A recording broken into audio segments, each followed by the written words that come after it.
Welcome to This Is How We Heal with naturopath, herbalist, and author Anthea Koulouros. With over 3 decades of clinical experience guiding thousands on their healing journeys, Anthea invites you into honest, heartfelt conversations about what really gets in the way of health and healing and what gently brings us back to ourselves. If you're sick and tired of feeling sick and tired, overwhelmed by wellness noise, or just yearning to feel like yourself again, you're in the right place.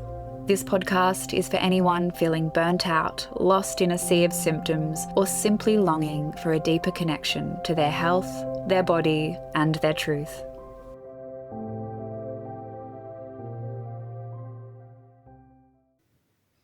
Hello and welcome. I'm Anthea Koulouros, naturopath, and this is How We Heal, a space to slow down, listen in, and remember the pathways home to health.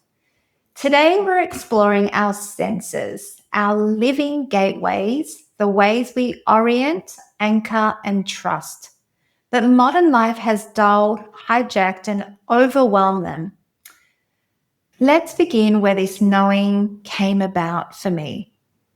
One day I was walking through one of my favourite sections of the Art Gallery of New South Wales here in Sydney, Australia, where the pre-Raphaelite and 19th century European paintings hang. It's one of my favourite places. It always feels a bit like a sanctuary for me.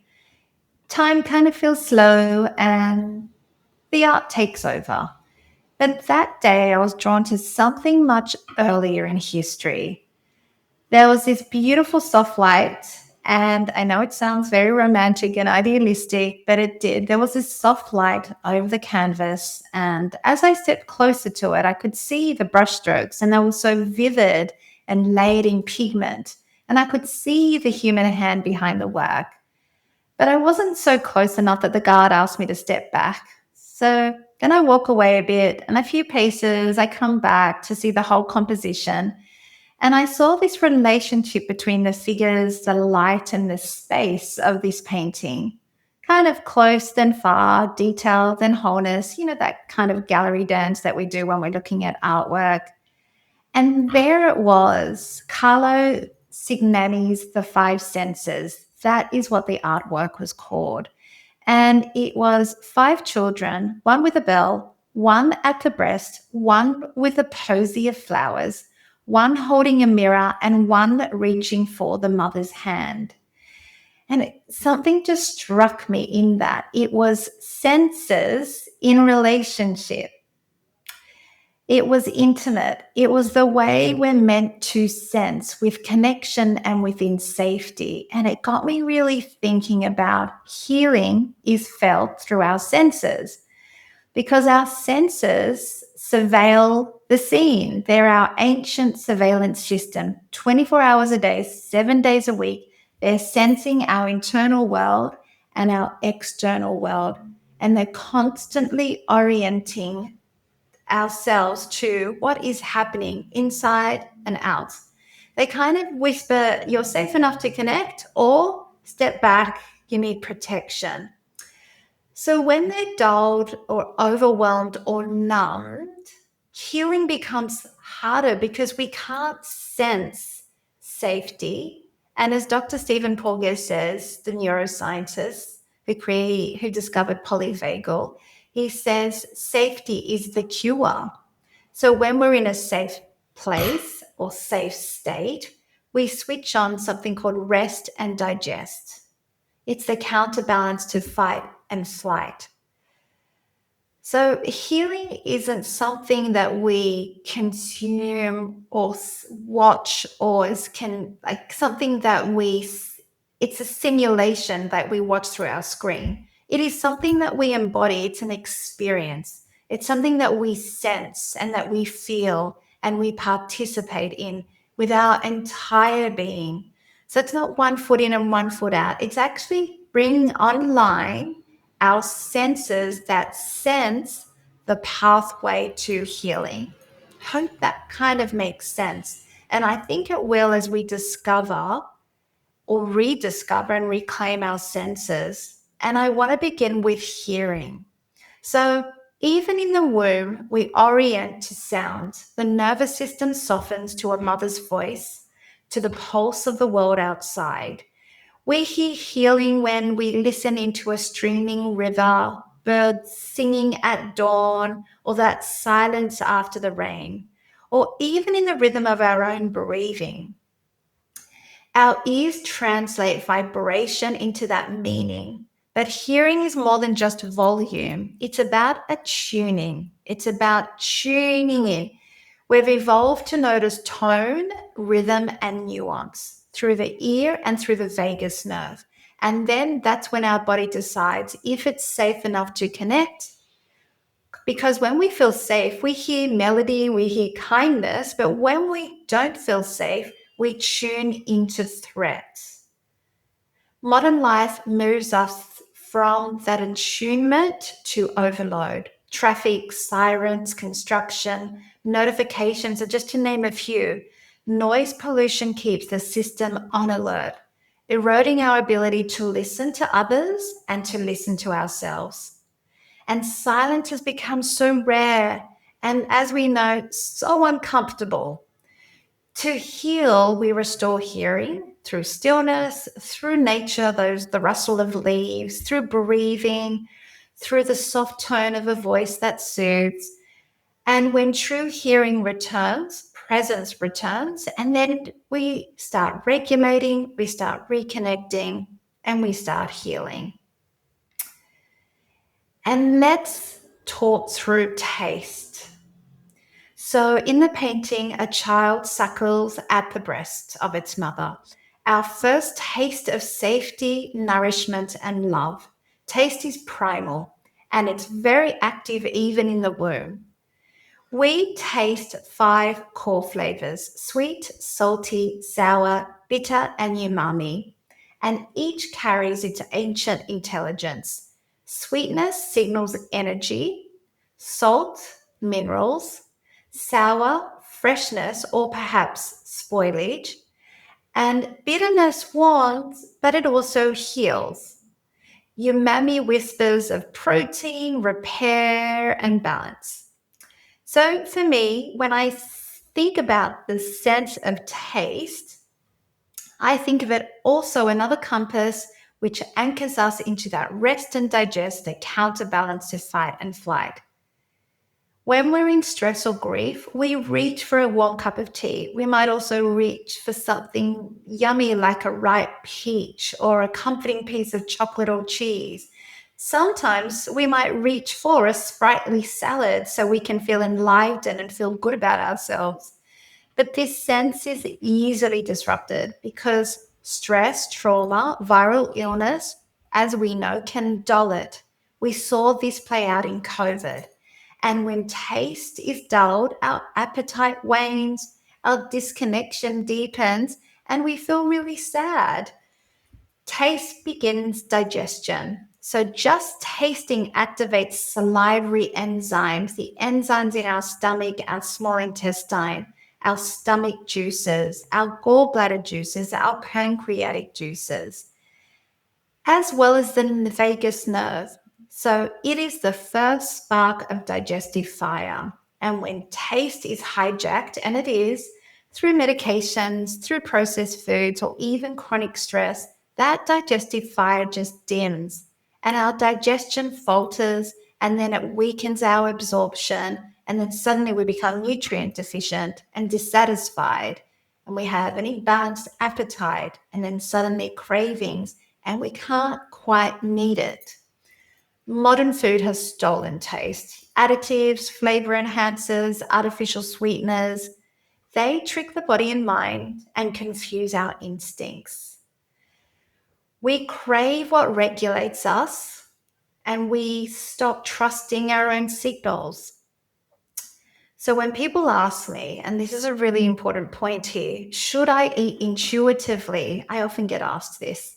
I say yes when your senses are online, when you've restored your natural perception, because intuitive eating isn't just, I want this, or my body needs this, or I must need this. It's also what is in season, what is local, what was grown with care. It's holistic. It's really what sustains the ecosystem is what sustains us.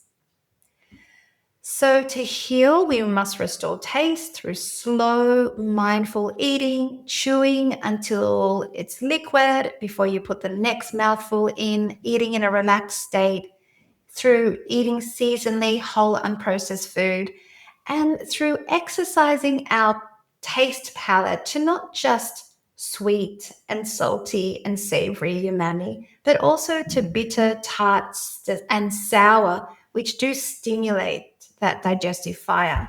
So real taste rebuilds trust, and it does reawaken that joy and comfort. So much like hearing, we need to really reattune to taste. And now let's look at smell, because I think it is the most primal and evocative sense. It is so much older than words, and it's so much older than thought. It bypasses logic and it goes straight to the limbic brain where memory, emotion, and instinct live.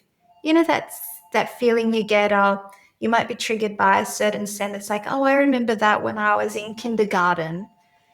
A newborn recognizes its mother by smell within hours. Scent orients us to ripeness, weather, kin, and home. We don't just see beauty or hear love, we smell it. And perfume began so sacred. It began so sacred. Perfuming was through smoke, through essence, through incense. You know, in Cyprus, which is my ancestral land where mum and dad were born, one of the oldest perfumeries in the world was found. It's been dated as old as 4,000 years old. And archaeologists extracted essence of laurel and cinnamon and myrtle, and they were obviously derived from local plants, which were then mixed with olive oil. And with that, you often wonder, why did they create perfume? Was it for devotion? Was it for medicine? Was it for freshness? But it is something that we know it is long before even all of our other senses that we're attuned to or disattuned to, that we really need to remember scent. But it is so hard. And why is it so hard in a modern setting? Because we've moved from sacred scent to synthetic scents. And that's through artificial fragrances in candles, detergents, air fresheners that we fill up our homes and our bodies and our breath. And they dull that perception and they irritate and they can saturate us and overwhelm us. And they mask the natural aromas that orient us to the world. So they trick our system into vigilance. For many, these scents trigger headaches, anxiety, and unease. And for others, losing their sense of smell entirely after illness creates this deep disconnection from food, memory, and even self. When smell is muted or hijacked, healing feels so far away. So we say reclaim it and breathe life back into it. And it could be something as gentle as whenever you're out in nature, pick up a leaf, crush it between your fingers. If you're surrounded by herbs in a garden, again, pick up the leaves and flowers, crush them between your fingers. Be mindful in what is it that I sense in smell or aroma at any given moment. And then there's sight, and back to the painting, a mirror before a child's eyes, seeing and being seen. Sight isn't just for color and form. Again, it's for orientation, and again, it's for connection and belonging. What we take in shapes is how we feel. Whether it's expansive hues, soft light, familiar faces, they can calm the body, and they whisper safety, which is connecting to that rest and digest state, the counterbalance to fight and flight. And we see enchantment. We see awe and wonder in sunrises and mountains and sunsets, and back to art. And that beauty itself becomes the medicine. But did you know that when we're stressed and in trauma, everything narrows in, particularly our gaze? We stop looking up and out. We stop scanning the horizon. Our eyes stay tight and watchful, almost as if constantly on alert, hypervigilant, and the world shrinks to what might go wrong. But our eyes can be retrained when we can widen our view again and we let light in and we let beauty in. But it's a mindful act until it becomes natural again, because it's really not our fault. When we think about how screens have stolen that softness, that blue light, that endless scroll, that flicker, they're overstimulating our eyes and they flatten the world. We stop seeing shadows, texture, stillness. We stop seeing the nuance. We don't sense the whole sensory experience when we're looking through the screens. And we start noticing simple things, the way light changes throughout the day. So we say to heal, we retrain the gaze, we turn toward morning light, we look up, we look out, we look far, we see the horizon, we see the texture of bark on a tree, and we see it as nourishment and as a balm and as a way to regulate, restore, and remember. And the last child is about touch. Touch as in touching another's hand. So we see the child reaching out for the mother's hand. Touch is the first sense to develop, but it is also the last to fade.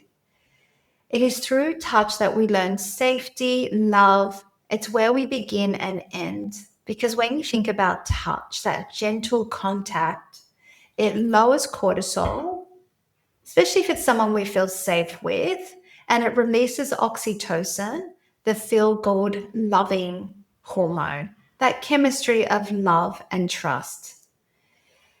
The skin, our largest organ, is filled with fibers that are tuned for slow, nurturing touch, the kind that says, yep, you are comfortable and you are safe. And without it, we start to develop some suffering. Our emotions suffer, our connections suffer. And there are many studies that have been done on lack of touch and how we develop as children into adults and what does it mean to our mental health.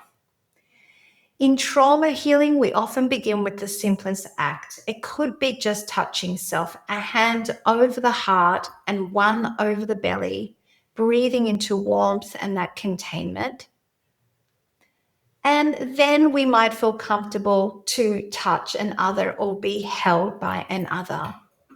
But we've always got to remember that not all touch soothes. For those who are highly sensitive, for those who are sensitive to certain fabrics or contact, where it might almost feel unbearable, we have to start gently and almost get to the roots of why would that natural sense of touch be something that one would oppose to. Modern life has removed touch. We tap and scroll instead. We wear shoes that block us from the earth. We live in climate-controlled boxes. So again, to restore this sacred sense, it could be as simple as going barefoot on the ground, feeling that rough bark of a tree again, the silk of moss or the silk of fabric. Whatever it might be for you is to remember to be held through touch, is to remember that we belong fully. So in a world that asks us to constantly stay hurried and to scroll and to perform, we do forget the wisdom of our senses, and we forget that our senses are the gateway to healing. They are the original instruments of survival, the way we know when to soften or brace or open or retreat. And when we disconnect from them through trauma or overstimulation or a synthetic life, which is not just medications, and medications are super important, and we're not suggesting you stop medication, but look at all the other synthetic toxic chemicals that you might be surrounded by, consuming, that are dulling our senses. We lose touch with what it means to be alive. We numb, we override, and we drift. So if today's conversation supported you, Do share it with someone who needs some gentleness. And if you'd like help restoring your senses through better understanding of your nervous system or through food and herbs, you can book a consultation with us at Apotheca by Antia or join our Staying Healthy Together Club membership where we rediscover and reclaim our health and healing together. So until next time, listen softly, taste slowly, breathe in beauty, touch kindly, and let your senses lead you home. If this episode spoke to you, your healing journey doesn't have to end here. Join Anthea in her dedicated online community, the Staying Healthy Together Club, a space for real conversations and holistic health education with trusted resources. We'd love to see you there.